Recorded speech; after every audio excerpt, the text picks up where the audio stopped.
Elyorga keling siz bilan O'zbekistonda top 5 ta eng mashhur bozorlarni aniqlaylik. Hop. Samarqand Siyob bozori. Samarqandda Siyob bozori juda qadimgi bozor hisoblanadi.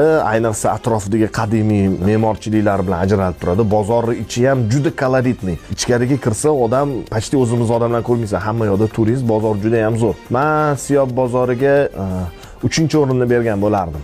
Andijon bozori. Andijonda ikkita bozor bor. Jahon bozori bilan Eski shahar bozori. Qaysi birini aytasiz? Eski shahar bozori. Eski shahar bozori juda ham zo'r. Menga yoqadi. Kirsa odamni bahri dili ochiladi. Men o'tga 4-o'rinni bergan bo'lardim. Chorsuv bozori. Toshkentni Chorsuvsi balkim O'zbekistonning eng qadimgi bozori bo'lishi mumkin. Chunki ba'zi manbalarda 1000 yil aytishadi, ba'zi manbalarda 2,5 yil. Chunki u Buyuk Ipak yo'lini tutashgan joyda joylashgan. U Toshkent qadimdan savdo markazi hisoblangan. O'zim shu yerda katta bo'lganim uchunmi, o'zimizning eski juvaga, Chorsuga bir 2-o'rinni bergan bo'lardim. Buxorodagi Karvon bozori. Buxorodagi Karvon bozor, zo'r bozor. Karvon bozoriga gap yo'q. Karvon bozorida holva yeganimiz hech esimdan chiqmaydi. O'tga men 5-o'rinni berardim. Yaxshi bozor menga juda yoqadi. Chiyal Yaxna bozori.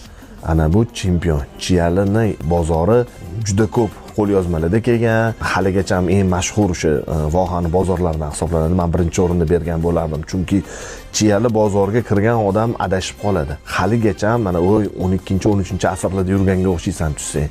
Haqiqiy o'zbekni ruhini ko'rsatadigan bozor menimcha shu Chiyali bozor deb o'ylayman. Men 1-o'rinni Chiyali bozoriga beraman. Ayniqsa o'tda yaxnasi gap yo'q. Bu meni shaxsiy fikrim. Agarda sizlarning qanaqadir taklifinglar bo'lsa, albatta izohda qoldirib ketinglar. O'zbekistonda hamma bozorlariga Alloh baraka berib qo'ygan. Menga yoqadi bozorlarimiz.